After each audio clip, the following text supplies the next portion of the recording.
Assalamualaikum warahmatullahi wabarakatuh. Salam sejahtera bagi kita semua. Perkenalkan, saya Putri Handayani, mahasiswi S1 Kebidanan Universitas Mega Buana Palopo. Di sini saya akan menjelaskan tentang psikologi perempuan dan keluarga dalam persiapan kehamilan. Mata kuliah Asuhan Kebidanan Pranikah dan Prakonsepsi oleh dosen pengampu Ibu Ayu Irawati, SST MKes. Selamat menyaksikan. Nah, pertama-tama yang perlu kita ketahui, apa sih itu kehamilan? Apa ya? Apa ya kehamilan itu? Nah, kehamilan adalah proses yang terjadi dari pembuahan sampai kelahiran.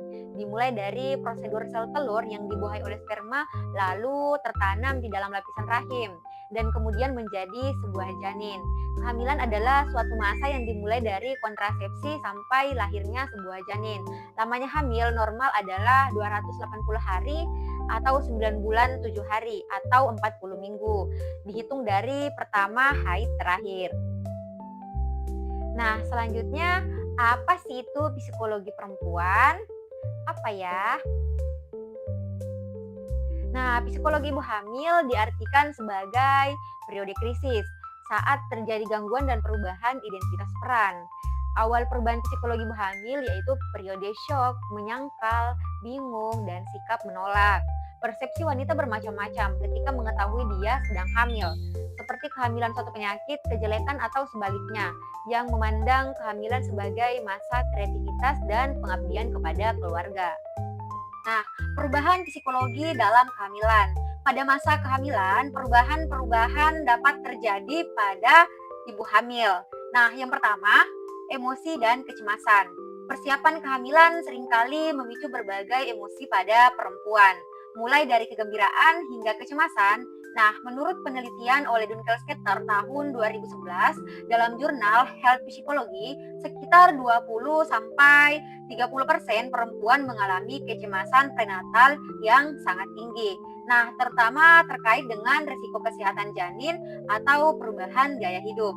Nah, yang kedua, tantangan psikologis. Beberapa tantangan meliputi gangguan mood seperti depresi prenatal yang dilaporkan oleh American Psychology Association atau APA. Nah, ini mempengaruhi 10-15% perempuan hamil. Faktor risikonya itu termasuk isolasi sosial, trauma masa sulit, dan tekanan ekonomi. Nah, yang ketiga, harapan dan motivasi. Harapan akan kesehatan janin, peran menjadi ibu, dan persalinan yang lancar. Emosi yang umum dirasakan adalah kombinasi kebahagiaan, kecemasan, kesedihan, kemarahan, dan sensitivitas yang meningkat, yang seringkali disebabkan oleh perubahan hormon. Nah, perubahan emosi ini adalah hal yang sangat normal dan dapat dikelola dengan berbagai cara, seperti berbicara dengan orang terdekat, relaksasi, olahraga ringan, dan menjaga pola makan. Nah, apa saja sih peran keluarga dalam menghadapi kehamilan? Nah, yang pertama, dukungan emosional dan psikologis, yaitu menciptakan lingkungan harmonis. Keluarga menciptakan suasana yang rumah yang aman dan nyaman untuk mengurangi kecemasan pada ibu hamil dan mendengarkan dan komunikasi terbuka. Mendengarkan keluh kesah ibu hamil dan melakukan komunikasi yang sehat dapat membantu mereka mengatasi stres dan kecemasan. Nah, selanjutnya bisa memberikan kasih sayang kepada ibu hamil, yaitu memperlihatkan kasih sayang yang tulus dan dapat membantu ibu hamil merasa dihargai dan tidak merasa sendirian. Nah, selanjutnya yang kedua, dukungan fisik. Nah, di sini kita bisa memberikan pendampingan saat pemeriksaan. Suami atau anggota keluarga dapat mendampingi ibu hamil saat pemeriksaan kehamilan atau antenatal care untuk memberikan dukungan emosional dan fisik kepada ibu hamil. Nah, selanjutnya menjaga kesehatan. Suami dapat membantu dengan mengkonsumsi makanan sehat, mengurangi kafein dan rokok, serta berolahraga ringan bersama. Selanjutnya kita dapat memastikan istirahat yang cukup. Nah, di sini kita bisa membantu memastikan ibu hamil mendapatkan istirahat dan tidur yang berkualitas. Nah, yang ketiga, dukungan praktis. Nah, di mana kita bisa membantu pekerjaan rumah. Anggota keluarga lain dapat membantu pekerjaan rumah tangga agar ibu hamil tidak terlalu lelah. Dan kita bisa merawat anak, membantu merawat anak yang sudah ada sehingga ibu hamil dapat fokus pada kehamilannya. dan juga dapat memastikan konsumsi obat dan nutrisi pada ibu hamil. Nah, meningkatkan dan memastikan ibu hamil mengkonsumsi makanan yang sehat dan obat-obat yang disarankan oleh tenaga medis atau dokter.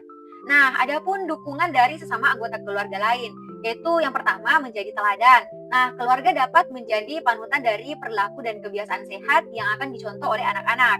Dan yang kedua membantu dalam kondisi khusus. Di sini misalnya ibu atau ibu mertua yang berpengalaman dapat memberikan dukungan khusus, terutama jika ibu hamil mengalami kondisi seperti anemia.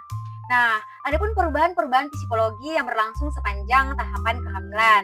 Ada 3 trimester di sini. Nah, yaitu trimester pertama, yaitu dimulai dari 1 sampai 13 minggu. Nah, trimester pertama ini juga sering disebut sebagai masa kekhawatiran dan penantian. Nah, setelah konsepsi, kadar hormon, progesteron, dan estrogen meningkat dalam tubuh menyebabkan timbulnya mual dan muntah di pagi hari. Nah, lemah dan membesarnya payudara pada ibu hamil. Nah, yang kedua di trimester kedua, yaitu 14 sampai 27 minggu. Di fase ini, kita berfokus pada pertumbuhan dan perkembangan yang sangat pesat pada janin. Nah, perkembangan janin tumbuh lebih cepat dan organ-organ terus semakin berkembang. Dan juga janin mulai bergerak, merasakan gerakan, dan bahkan bisa cegukan. Nah, perubahan pada ibu, mual dan kelelahan semakin berkurang dan perut mulai terlihat membesar seiring pertumbuhan pada janin. Nah, selanjutnya di trimester ketiga, yaitu dimulai dari 28 sampai 40 minggu. Nah, fokus di sini yaitu pematangan organ dan persiapan kelahiran ibu nantinya. Nah, perkembangan janin di sini, paru-paru dan otak semakin matang dan semakin terbentuk. Dan juga janin mulai bertambah berat badannya dengan penumpukan lemak pada ibu hamil. Nah, posisi janin juga sudah mulai kepalanya berada di bawah. Nah, perubahan pada ibu yaitu keluhan seperti sakit punggung di sini semakin bertambah dan juga persiapan untuk melahirkan ibu harus segera dipersiapkan. Nah, adapun faktor-faktor yang mempengaruhi psikologi perempuan dalam persiapan kehamilan, yaitu yang pertama stres. Nah, fluktuasi hormon terutama progesteron dapat mempengaruhi mood dan kestabilan emosi pada ibu hamil. Nah, selanjutnya kesehatan mental dan pendidikan. Nah, kesehatan mental prakehamilan mempengaruhi proses ini karena perempuan dengan riwayat depresi lebih rentan terhadap komplikasi dan melalui kelas prenatal atau konseling dapat membekali perempuan dalam mengelola mental dan psikologinya. Nah, selanjutnya faktor sosial dan budaya. Norma budaya mempengaruhi psikologi perempuan, seperti ekspektasi untuk menjadi ibu yang sempurna. Nah, terutama di Indonesia, misalnya budaya patriarki dapat menambah beban emosional pada perempuan dan intervensi lintas budaya diperlukan untuk mendukung persiapan kehamilan yang sehat nantinya. Nah, pada intinya, faktor-faktor yang mempengaruhi perubahan psikologi pada ibu hamil ini yaitu seperti perasaan takut, cemas, atau stres, depresi. Nah, ibu dan keluarga dan suami perlu memberikan pendampingan yang cukup kepada ibu hamil. Nah, karena di sini ibu hamil sangat membutuhkan dukungan dari suami dan keluarga atau ibu mertua dan keluarga-keluarga lain terdekatnya. Nah, adapun kesimpulan dari edukasi dari saya ini yaitu perlunya adanya perencanaan yang baik untuk mempersiapkan kehamilan dan persalinan bagi perempuan agar tidak menimbulkan masalah psikologis atau trauma psikologis yang mendalam selama menjalankan kehamilan ibu. Nah, sehingga diharapkan bisa menciptakan sebuah keluarga yang bahagia seperti yang diinginkan dan menghasilkan keturunan yang baik secara fisik maupun psikis. Nah, adapun saran dari saya yaitu untuk mengatasi perubahan psikologis kehamilan, ibu hamil disarankan untuk menjaga kesehatan mental melalui self-care seperti cukup tidur, makan yang sehat, dan olahraga ringan. Selain itu, dukungan dari pasangan dan keluarga serta konsultasi rutin dengan tenaga medis juga sangatlah penting. Nah, demikianlah edukasi dari saya tentang materi psikologi perempuan dan keluarga dalam mempersiapkan kehamilan. Semoga bermanfaat untuk kita semua. Sampai jumpa kembali. Assalamualaikum warahmatullahi wabarakatuh.